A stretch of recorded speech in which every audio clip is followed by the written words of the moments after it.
Olá, sejam muito bem-vindos ao História para Sermos Melhores. Eu sou Michele Souza Silva e hoje eu estou aqui na cidade de Viseu, em frente à Catedral, a sede Viseu, para contar para vocês a história de dois homens incríveis da história de Portugal.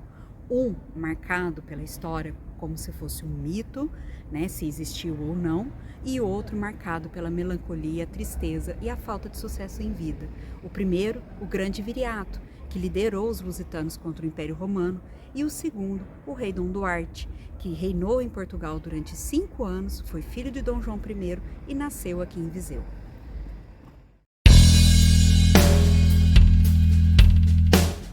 Viriato é uma daquelas figuras da história que a gente não sabe muito bem como que foi a vida dele, se ele realmente existiu. Por quê? Porque faltam ainda fontes documentais que sustente a história de vida dele, que foi narrada em vários escritos romanos, em várias histórias romanas. Depois eu vou colocar aqui para vocês direitinho as referências.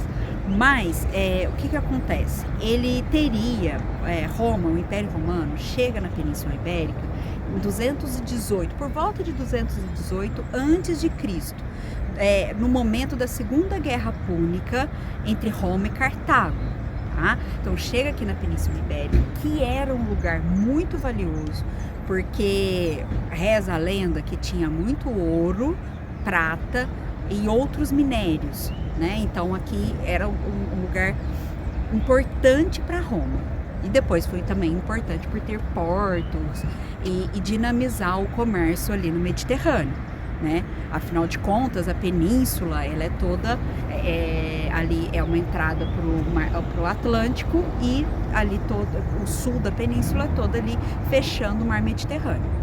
Bom, então o Império Romano chega aqui e tem uma grande preocupação em manter essa região. Só que reza a lenda, e aí é lenda porque a gente não sabe muito bem, né? Como eu falei, não tem tantas fontes materiais para a gente contar essa história. Reza a lenda que o povo lusitano era um povo muito difícil de ser dominado. Por quê? Por conta do quê, propriamente? Na verdade, é por conta de quem? Por conta de Viriato, que era um homem que tinha todas as qualidades de um grande guerreiro. Ele representa todo o arquétipo do guerreiro, aquele homem que não aceita ser subjugado, e ele vai então fazer a liderança dos lusitanos contra o Império Romano. E aí, aqui seria... O que seria a Península Ibérica, então? Nós teríamos os ibéricos, né? Que eram um povo mais assim, mais fácil de dominar, e os lusitanos, que eram mais difíceis de dominar. Quem conta muito bem essa história é Teófilo Braga. Porém, Teófilo Braga, ele conta numa história literária, né?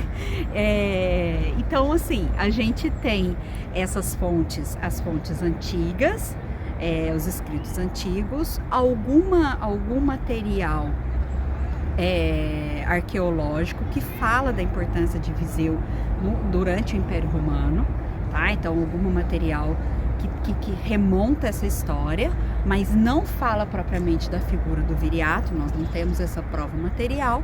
Alguns escritos de historiadores e geógrafos antigos, e depois, ao longo da história, foi se construindo esse mito. E por que era importante construir esse mito? Aí que entra a coisa mais legal. Por quê? Pensa comigo. Vamos lá. A Península Ibérica é Espanha e Portugal. Mas existe aí uma ideia de Espanha, que seria então toda a Península Ibérica. Mas Portugal, depois lá na Reconquista, vai firmar um território que é só dele, né? Com a ajuda lá do Afonso Henriques. Depois eu vou contar essa história melhor para vocês. Vai firmar um território que é só de Portugal, certo? Depois, no século XV, também Portugal vai perder esse território, vai ter a União Ibérica, que vai ser desfeita só lá no século XVII, tá? E aí vai ser reafirmado lá mais na frente, vai ser reafirmado a nacionalidade portuguesa, a nação portuguesa.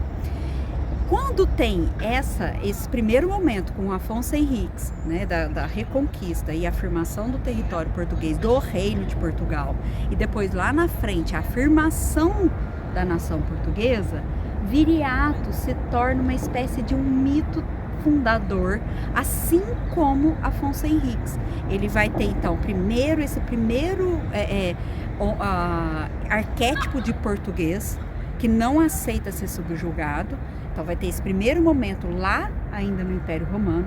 Depois o Afonso Henriques, que também vai resgatar esse arquétipo do guerreiro que não aceita também que tenha o seu território ocupado por pessoas estranhas à nacionalidade portuguesa. E lá na frente a gente esses mitos eles vão ser fundidos, e aí nós vamos recontar a história da nação, já vai ser a história da nação portuguesa, lembrando o Viriato.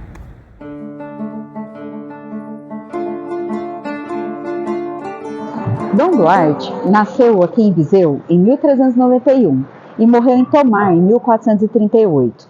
Foi um rei durante 5 anos de Portugal. Foi filho do grande Dom João I, mestre de Avis, como eu já falei, e ficou marcado na história por ter tido um reinado muito breve e sem grandes contribuições. Um reinado que ficou, na verdade, marcado pelo desastre de Tanger. E o que foi o desastre de Tanger? Bom, o desastre de Tanger, eu tenho que voltar um pouquinho no tempo para explicar para vocês. Em 1415, Dom João I liderou uma expedição portuguesa para conquistar a cidade de Ceuta, lá no Marrocos. Tá? E aí, isso foi uma conquista do reinado de Dom João I. No reinado de Dom Duarte, ele deveria continuar essa conquista da Praça Marroquina. E a próxima cidade, então, seria Tanger a ser conquistada. E o Dom Duarte fez essa expedição. Conta Rui de Pina que até tinham conselheiros contrários a essa expedição, mas ele fez. Em 1437, os portugueses foram lá tentar conquistar Tanger, porém, os portugueses perdem a batalha e o Dom Duarte perde o seu irmão, o Dom Fernando, que depois ficou considerado como um santo português, né? O Infante Santo, Dom Fernando o Infante Santo. Por quê? Porque ele foi martirizado na Praça de Tanger. Então, Dom Duarte, ele não conseguiu superar essa derrota e nem a perda do seu irmão, né? Pelo menos como contam os seus cronistas. E o seu reinado fica marcado, então, por esse desastre. E o Dom Duarte, então, ficou marcado como uma pessoa melancólica que não alcançou os seus objetivos como rei. Porém, Dom Duarte não é só isso, senão nem estaria aqui para falar sobre ele. Até os seus detratores, como, por exemplo, o próprio Rui de Pina, que foi o seu cronista, e o mais conhecido de todos, Oliveira Martins, que escreveu lá no século XIX, eles reconhecem que Dom Duarte foi um rei justo, uma pessoa leal, um grande irmão, um grande filho, um grande marido, um pai presente, foi uma pessoa de bom caráter. Todos reconhecem isso. Mais do que isso, Dom Duarte foi um filósofo, foi um escritor de muita alta conta. Ele escreveu a sua obra-prima, que é o Leal Conselheiro, escreveu também um livro para ensinar a cavalgar, o livro da ensinança de cavalgar, deixou anotações no livro da Cartucha, notas diversas sobre o seu reinado, enfim, sobre coisas pessoais, cartas, notas muito importantes, inclusive, para a história, que é conhecido como o livro da Cartucha, o livro de ensinanças do rei Dom Duarte, e também deixou uma ordenação, as ordenações do rei Dom Duarte, onde ele, então, organiza as leis de Portugal. Tá? Então, ele foi um homem muito importante no seu tempo. Talvez um dos livros mais importantes do século XV, ou mais importante, seja o Leal Conselheiro, que é uma síntese humana, é uma síntese filosófica do que aqueles homens pensavam sobre o mundo, do que o próprio Dom Duarte pensava, e o que ele queria, quais são as prescrições, ou seja, aquilo que ele queria que os seus contemporâneos, como que ele queria que os seus contemporâneos agissem para que Portugal fosse um reino bom, justo e prosperasse. Então ele foi uma pessoa talvez injustiçada ao longo da história, porque ele é um homem, sim, de grande nota. E nós faremos logo mais, talvez o próximo vídeo, nós vamos contar a história inteirinha deste homem, que de fato foi grande, embora a história não tenha lhe sido justa, pelo menos não a história até o século XIX, pois no século XX há um resgate da sua memória.